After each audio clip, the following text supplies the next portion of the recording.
Political situation ہے وہ پاکستان کی اکانومی کو افیکٹ کرتی ہے، اور پاکستان کی اکنامک کنڈیشن کوئی ایسی نہیں ہے کہ جس کو ہم کہیں کہ پاکستان اس قسم کے شاکس کو ایبزارب کر سکتا ہے. تو لہٰذا یہ ایک اچھی بات ہے کہ اس میں ڈیڈ لاک ختم ہوا، آئس بیلٹ ہو رہی ہے، اور آپس میں آگے بڑھ کر معاملات کو طے کرنے کا ایک اندیا جو ملا ہے ہمیں، اور خاص طور پہ آج کی جو پہلا سیشن تھا جس میں یہ آپس میں بیٹھ کر انہوں نے بات چیت کی، ایک لائحہ عمل تیار کیا، بہت خوش آئند بات ہے. اور پچھلے دنوں آپ کو یاد ہے کہ نیشنل اسمبلی میں جب تقاریر ہوئی تو دونوں اطراف سے جس طریقے سے بات ہوئی وہ قابل تحسین تھی، خاص طور پہ حکومت کی جانب سے، کیونکہ حکومت کے کچھ ہاکس ایسے ہیں، they are the ones who throw spanners in the works. خاص طور پہ میں نام لینے میں نہیں ہچکچاہٹ کرتا کہ خواجہ آصف صاحب جیسے لوگ جو بڑے سینئر ہیں، لیکن سم ٹائمز وہ ایسی اسٹیٹمنٹس دے دیتے ہیں یا ایسی جو ہے اسپینرز پھینک دیتے ہیں کہ وہ معاملات کو خراب ہونے کے ٹھیک ہونے کے بجائے خراب کروا دیتے ہیں. ٹھیک ہے کہ تلخی تھوڑی سی کم ہوئی ہے قومی اسمبلی میں بھی ہم نے دیکھ لیا، اور آج کا سیشن کے بعد جو مشترکہ اعلامیہ سامنے آیا اس کے بعد بھی بڑی اچھی گفتگو جو ہے وہ سامنے آئی ہے. لیکن مسئلہ یہ تھا کہ پہلے جو پیش کی شرائط تھیں، مطالبات تھے، اس کی وجہ سے مذاکرات شروع نہیں ہو رہے تھے. لیکن اب رانا صاحب 2 جنوری کو جو سیشن ہونا ہے، مذاکرات کا دوسرا مرحلہ جب ہونا ہے، تو اس میں پی ٹی آئی نے یا اپوزیشن نے اپنے چارٹر آف ڈیمانڈ جو ہے حکومت کے سامنے رکھنا ہے. تو اگر پھر وہ مرحلہ آتا ہے تو اس کے بعد ڈیڈ لاک دوبارہ سے پیدا ہو گئی، اس میں سے بھی کوئی راستہ نکل سکتا ہے آپ کے خیال میں؟ دیکھیے، میں ابھی یہی آپ سے کہہ رہا تھا کہ ڈیڈ لاک تو بنیادی طور پہ یہ تھا کہ دونوں اطراف سے کوئی سلسلہ آگے بڑھے. اب چونکہ دیکھیے ملاقاتوں کا اور یہ سلسلہ جو ہے، یہ ڈائیلاگ کا پروسیس جو ہے یہ شروع ہو گیا ہے، تو اس کو میں تو یہ نہیں سمجھتا کہ آئندہ کوئی بہت بڑا ڈیڈ لاک ہوگا. لیکن جہاں تک یہ آپ نے بات کی ہے کہ پری کنڈیشنز والی، دیکھیے پاکستان تحریک انصاف کا تو شروع سے یہ ایک مطالبہ ہے، اور وہ تھا اور شاید آج بھی موجود ہے، جس طرح آج اسد قیصر صاحب نے بھی بات کی ہے کہ پولیٹیکل پرزنرز جو ہے including P T I chairman, founding chairman, ان کو آپ رہا کریں. اور وہ پہلے بھی یہی بات کر رہے تھے. دیکھیں اس وقت ایک ایسی صورتحال ڈیولپ ہو رہی ہے، صرف آپ اس کو کمپلیٹ اگر اس کو ہولسٹک اپروچ کے ساتھ دیکھیں کہ آپ پی ٹی آئی کے جو لوگ ثانیہ 9 مئی کے حوالے سے ملوث تھے، ان میں سے 25 کو جو ہے وہ سزائیں بھی سنا دی گئی ہیں، جو کہ سپریم کورٹ کے حکم کے مطابق، جبکہ مین کیس ابھی پینڈنگ ہے، لیکن فیصلہ سنا دیا گیا کہ جی ان کو فوجی عدالتوں میں جو سزائیں ہوئی ہیں ان کو اناؤنس کر دیجئے. تو یہ ایک ایسی ون ون سی سچویشن ہے، اس کو بیانڈ دی لائنز بھی آپ دیکھیے، بٹوین دی لائنز تو سب باتیں ہمیں سمجھ آ رہی ہیں، لیکن کچھ چیزیں بیانڈ دی لائنز بھی دیکھنے کی ضرورت ہے کہ اوور آل سچویشن کس طرف جا رہی ہے. میرا خیال ہے کہ ایک ریئلائزیشن ہے ہر لیول پہ کہ پاکستان کو بہتری کی طرف آگے لے کے جانا ہے، اور کسی نہ کسی طریقے سے آپس میں افہام و تفہیم پیدا کر کے آگے بڑھا جائے، اور ایک ون ون سی سچویشن کریٹ کی جائے سب کے لیے، جس کو ہم عام زبان میں کہہ دیتے ہیں جی فیس سیونگ. تو سب کے لیے ایک فیس سیونگ کی گنجائش پیدا کرنے کی کوشش کی جا رہی ہے. اچھا رانا صاحب، ایک اور اہم معاملہ ہے، آپ کو پتہ ہے 190 ملین کا جو کیس ہے اس کا فیصلہ بھی محفوظ ہو چکا ہوا ہے، بس سنایا جانا ہے وہ. تو اگر یہ مذاکرات چل رہے ہیں، ان کے سیشنز چل رہے ہیں، لیکن سائیڈ لائنز پہ اگر وہ اس کا فیصلہ بھی سامنے آ جاتا ہے، اور جس بات کے امکانات بھی موجود ہیں کہ فیصلہ ان کے خلاف ہی آئے گا، تو اس کے بعد پھر مذاکرات کا مستقبل آپ کیا دیکھ رہے ہیں؟ دیکھیے عمران، یہ آپ نے بڑا اہم نقطہ اٹھایا ہے کہ 190 ملین پاؤنڈ والا معاملہ. دیکھیے کیا وہ 190 ملین پاؤنڈ جو ہے اس کا بینیفیشری کا تعین ہو گیا کہ اس 190 ملین پاؤنڈ کا بینیفیشری کون ہے اور وہ کس کی جیب میں گئے ہیں؟ اگر تو یہ تعین ہو گیا تو پھر تو بات طے ہے کہ ٹھیک ہے جی، جس نے اس سے بینیفٹ لیا ہے اس کو سزا ہونی چاہیے. دیکھیے ماضی میں ہم نے بہت بڑے بڑے کیسز دیکھے جو بڑے فریولس گراؤنڈز پہ بنائے گئے، فکٹیشیس گراؤنڈز پہ پولیٹیکلی موٹیویٹڈ تھے، لیکن عدالتوں میں فائنلی جا کے وہ ختم ہو گئے. اگر ختم نہیں بھی ہوئے تو اس ملک میں ناروا آ جاتا ہے. تو آپ یو کین ناٹ ایکسپیکٹ کہ جی وہ 190 ملین پاؤنڈ میں اگر سزا ہو بھی جائے گی تو پھر جناب وہ راستے بند ہو جائیں گے. نہیں، کسی نہ کسی سٹیج پہ تو کہیں نہ کہیں یہ معاملات ختم ہوتے ہیں، کیونکہ پولیٹیکل کیسز جو ہوتے ہیں یہ لانگ لاسٹنگ نہیں ہوا کرتے، کبھی ان کی سزائیں بھی لانگ لاسٹنگ نہیں ہوتی. اچھا رانا صاحب، ایک اور اہم معاملہ ہے کہ پاکستان تحریک انصاف کی سیاست جو ہے اس میں کچھ تبدیلی ہمیں نظر آ رہی ہے، اور بظاہر یہی لگ رہا ہے کہ اب پارلیمانی سیاست کو باقاعدہ طور پر استعمال کرتے ہوئے، پارلیمنٹ کے فورم کو استعمال کرتے ہوئے وہ کوئی اپنا راستہ تلاش کر رہے ہیں. دوسری جانب سول نافرمانی کی بات بھی ہو رہی ہے کہ وہ بھی کال جب ہوگی تو اس پر کیا ایفیکٹ ہوتا ہے. تو آپ کو لگتا ہے کہ پی ٹی آئی نے اس چیز کو اب باقاعدہ طور پر اعلیٰ سطح پر یہ چیز طے ہو چکی ہوئی ہے، انہوں نے اس چیز کو ایکنالج کر لیا ہوا ہے کہ اب راستہ ہمیں پارلیمانی سیاست سے ملنا، نہ کہ دھرنوں اور لانگ مارچز کے ذریعے؟ یہ بالکل آپ ٹھیک کہہ رہے ہیں کہ دیکھیے جب ایک پولیٹیکل سسٹم ہوتا ہے اور پارلیمنٹ موجود ہوتی ہے تو پارلیمنٹ سے بڑا کوئی فورم نہیں ہوتا جہاں پہ سیاسی مسائل کو حل نہ کیا جا سکے. تو چونکہ پارلیمنٹ کے اندر ایک ایسی پوزیشن رہی ہے, ایک سچویشن بھی رہی ہے پہلے کہ ایک ٹرسٹ ڈیفیسٹ تھا. پی ٹی آئی کو حکومت پہ ٹرسٹ نہیں تھا اور حکومت کو شاید پی ٹی آئی پہ ٹرسٹ نہیں تھا, اور کچھ ایسے عوامل تھے جو شاید اس ٹرسٹ ڈیفیسٹ کو جو ہے وہ قائم رکھنا چاہتے تھے. تو لہٰذا ایک اچھی بات ہے کہ اگر حکومت اور پی ٹی آئی یعنی کہ پولیٹیکل لیڈرشپ جو دونوں اطراف سے بیٹھ کر اگر اس بات پہ ایگری کر جاتی ہے اور ریئلائز کر لیتی ہے کہ نہیں پولیٹیکل ایشوز کو پولیٹیشینس نے ہی ریزالو کرنا ہے اور the best forum to resolve the issue is the parliament, تو میرا خیال ہے بہت اچھی بات ہے کہ پارلیمنٹ کے اندر بیٹھ کے اس میں سے ایک راستہ نکل سکتا ہے. بہت بہت شکریہ آپ کا رانا قیصر صاحب ہمارے ساتھ موجود تھے. اور حکومت اور اپوزیشن کے درمیان جو مذاکرات ہو رہے ہیں اور اس میں کافی حد تک سنجیدگی بھی نظر آ رہی ہے, اور اسپیکر قومی اسمبلی ایاز صادق جو کہ ان مذاکرات کی میزبانی کر رہے ہیں اور دونوں کو ایک ٹیبل پہ انہوں نے بٹھا دیا ہے. دیکھنا ہوگا کہ آنے والے دنوں میں کوئی بریک تھرو ہوتا ہے یا نہیں, یا پھر دوبارہ سے ایک ڈیڈ لاک کی سی کیفیت ہوتی ہے. بہرحال جو مشترکہ اعلامی جاری ہوا ہے وہ تو کافی حوصلہ افزا ہے, مثبت پیش رفت ہے. 2 جنوری کو دیکھنا ہوگا کہ کیا ڈیمانڈ سامنے آتی ہیں پی ٹی آئی کی اور اس پر حکومت کیا جواب دیتی ہے اور یہ معاملہ کس طرح سے آگے بڑھتا ہے. ایک اور اہم معاملے پہ ہم نے بات کرنی ہے جی, کرکٹ کا معاملہ ہے. پاکستان نے جنوبی افریقہ کو تیسرے ون ڈے انٹرنیشنل میں ڈک ورتھ لوئس میتھڈ کے تحت 36 رن سے شکست دے کر سیریز میں 3-0 سے کلین سویپ کر دیا ہے. فتح کے ساتھ قومی ٹیم پروٹس کو ہوم گراؤنڈ پر ایک روزہ سیریز میں وائٹ واش کرنے والی پہلی ٹیم بھی بن چکی ہے. بارش کے باعث میچ کو 47 اوورز فی اننگز تک محدود کیا گیا تھا. گرین شرٹس نے 47 اوورز میں 9 وکٹوں کے نقصان پر 308 رنز سکور کیے تھے. ہدف کے تعاقب میں جنوبی افریقہ کی پوری ٹیم 42 اوور میں 271 رنز بنا کر ڈھیر ہو گئی. سائم ایوب مجموعی طور پر بہترین کارکردگی کا مظاہرہ کرنے کی وجہ سے مین آف دی میچ اور سیریز کے بہترین کھلاڑی بھی قرار پائے. ادھر انڈیا اور پاکستان کے چیمپئنز ٹرافی 2025 کے میچز یو اے ای میں ہوں گے. متحدہ عرب امارات کو پی سی بی نے نیوٹرل وینیو کے طور پر چن لیا ہے اور باضابطہ طور پر آئی سی کو آگاہ ہے. نیوٹرل وینیو کا حتمی فیصلہ محسن نقوی اور شیخ زید بن النہیان کی ملاقات کے بعد کیا گیا ہے. انہی معاملات پر ہم بات کر لیتے ہیں. ہمیں جوائن کر لیا ہے اسپورٹس اینالسٹ عرفان ظہیر صاحب نے. عرفان, پاکستان کی جانب سے ایک کے بعد ایک وکٹری اور ساؤتھ افریقہ کے خلاف جو کلین سویپ وکٹری حاصل کی ہے پاکستان نے اور ایک ریکارڈ بھی قائم کر دیا ہے, اس پر آپ کیا کمنٹ کریں گے؟ دیکھیں عمران, ہم نے شاید پہلے بھی غالباً ذکر کیا تھا کہ او ڈی آئی فارمیٹ جو ہے وہ پاکستان کو سب سے زیادہ سوٹ کر رہا ہے اور اس کا جو ٹیمپلیٹ سیٹ ہو چکا ہے, وہ جو فارمولا کہنا چاہیے وہ شاید پاکستان ٹیم کو مل چکا ہے. بہت بڑی اچیومنٹ ہے. ہم بات کر رہے تھے T20 کے اندر, T20 شاید پاکستان اس طرح اچھا نہیں کھیل رہا. سم ہاؤ ٹیسٹ کے اوپر بھی ہماری ریزرویشن ہے کہ اس طرح کی پرفارمنس نہیں آ رہی, بٹ او ڈی آئی کے اندر اگر ہم دیکھتے ہیں تو پاکستان تمام باکسز کو ٹک کرتا چلا جا رہا ہے. اور یہ جو کنٹینیوسلی ہم نے تیسری سیریز جیتی ہے, آسٹریلیا کی جیتی, پھر زمبابوے سے وکٹری حاصل کی, اور ابھی یہ وائٹ واش کرنا, ہم دنیا کے کرکٹ کی پہلی سائیڈ بنے نے ساؤتھ افریقہ کو ان کے ہوم گراؤنڈ پہ وائٹ واش کیا ہے او ڈی آئی میں. تو یہ بہت بڑی اچیومنٹ ہے. اور خاص طور پہ ایک تو جس طرح ہم 1 سال کا ڈبیکل کے بعد اس سے نکلے ہیں, امپرومنٹ آ رہی ہے, نیا کیپٹن ہے, نئی رجیم ہے, نئے سارے آپ کا تھنک ٹینک کہنا چاہیے, کوچز کہنا چاہیے. اس کے ساتھ ساتھ چیمپئن ٹرافی بہت وائٹل ہے. اور ہم ایک بات کرتے ہیں کہ آپ کا مومنٹم گین کرتی ہے ٹیم, آپ نے آپ کو بلڈ کرنا ہوتا ہے, آپ کو جیلنج کرنا ہوتا ہے, کمبینیشن بننا ہوتا ہے. وہ ہمیں نظر آ رہا ہے کہ یہ تمام چیزیں ہو رہی ہیں. شاید کہیں نہ کہیں عمران ہمیں لگتا ہے کہ ہمیں اپنی وکٹری کے اندر کئی دفعہ ہوتا ہے کہ ہم اپنی لوپ ہولز کو بھول جاتے ہیں. تو مجھے کہیں نہ کہیں پرسنلی لگتا ہے کہ فخر زمان کی اس ٹیم میں جگہ بنتی ہے, ایک آپ اس کو ایڈ کر لیں. اور شاید کہیں نہ کہیں اگر آپ جب یو اے کی کنڈیشن میں یا پاکستان کی کنڈیشن میں کھیل رہے ہوں گے تو ایک ایکسٹرا اسپنر کا بھی آپ کے پاس کشن ضرور ہونا چاہیے. دو کہ ابھی سائم نے بڑی اچھی بالنگ بھی کر کے دکھائی. بیٹنگ میں تو جس طرح آپ نے کہا, اس نے ہر طرح سے ایسا پروو کیا کہ سینئر کی جگہ ایون اس نے کہنا چاہیے کہ ایز اے سب سے جونیئر لڑکا ہونے کے باوجود جس طرح کا اس نے پرفارم کیا, آپ کا سب سے مین پلر کے طور پہ وہ سامنے آیا. اور سب سے وائٹل پرفارمنس جو تھے وہ سائم ایوب کی تھی, اور یہ وجہ کہ ان کو چیتے کا ٹائٹل بھی ان کو دیا گیا. اچھا عرفان, یہ بتائیے گا کہ اب جیسے کہ آپ بتا رہے ہیں چیمپئنز ٹرافی سے پہلے پاکستان کی اتنی اچھی پرفارمنس ہو جانا, تو آپ کو لگتا ہے کہ 19 فروری تک یہ اس کو مینٹین اور یا ریٹین کر سکے گی پاکستانی ٹیم؟ اور چیمپئنز ٹرافی میں کیا ایکسپیکٹ کریں پاکستانی ٹیم سے ہم؟ یہ عمران, پاکستانی ٹیم جو ہے وہ دنیا کی سب سے زیادہ انپریڈکٹیبل سائیڈ ہے. یہ تو شاید وہ خود بھی پریڈکٹ نہیں کر سکتے, ہم کیسے کریں.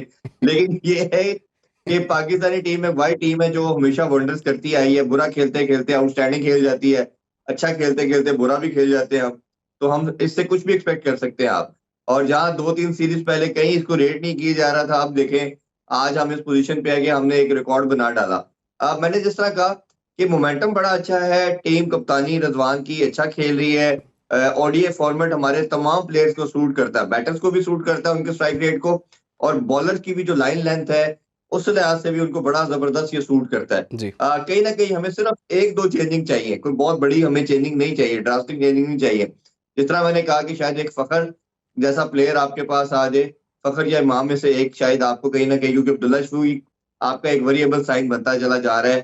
آلدو کے بہت بڑا پوٹینشیل ہے، بہت بڑا ٹیلنٹ ہے، بٹ کئی دفعہ فارم جب نہیں لگی ہوتی تو آپ کو پھر کسی نہ کسی کو ریپلیس کرنا پڑتا ہے. اس کا یہ ہرگز مطلب نہیں کہ وہ اچھے پلیئر ابھی نہیں بھی ہیں. کچھ چند ایک تبدیلیوں کی گنجائش جو ہے وہ موجود ہے. بہت شکریہ آپ کا عرفان ظہیر، جو کہ کہہ رہے تھے اگر مومنٹم کو مینٹین کر لیا جاتا ہے تو چیمپئنز ٹرافی میں بھی پاکستان کی پرفارمنس جو ہے وہ بڑی شاندار رہے گی. اور وہ یہی کہہ رہے تھے کہ انپریڈکٹیبل ٹیم ہے، تو وہ میرا خیال یہی کہنا چاہ رہے ہوں گے کہ روتوں کو ہنسا دیتی ہے تو ہنستے ہوئے لوگوں کو نا رلا بھی دیتی ہے. بہرحال پاکستانی ٹیم نے زبردست پرفارمنس دی ہے اور پوری دنیا میں اس وقت پاکستانی ٹیم کے چرچے ہیں. جنوبی افریقہ والے تو یقیناً پریشان ہی ہوں گے کہ پہلی دفعہ وہ اپنے ہوم گراؤنڈ پہ جو ہے وہ 3-0 سے کلین سویپ ہونے ہوا ہے. بہرحال آگے بڑھتے ہیں جی. ایک اور اہم خبر ہم نے ڈسکس کرنی ہے اس پروگرام میں. کراچی کے علاقے بھینس کالونی موڑ پر وین میں آگ لگ گئی.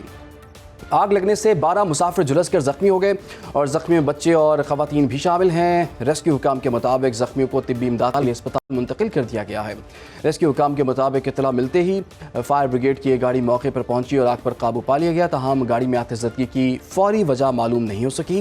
متاثرہ گاڑی دکان سے گیس بھروانے کے بعد کھڑی تھی کہ اچانک اس میں آگ لگ گئی. تاہم گاڑی میں گیس سلنڈر محفوظ حالت میں پایا گیا ہے. متاثرہ افراد ٹنڈو محمد خان سے کراچی اپنے گھر آ رہے تھے اور اسی پر بات کر لیتے ہیں. ہمیں جوائن کر لیے بیورو چیف کراچی شعیب برنی نے. شعیب، یہ واقعہ کس طرح سے پیش آیا اور کیا تفصیلات سامنے ہیں اس کی؟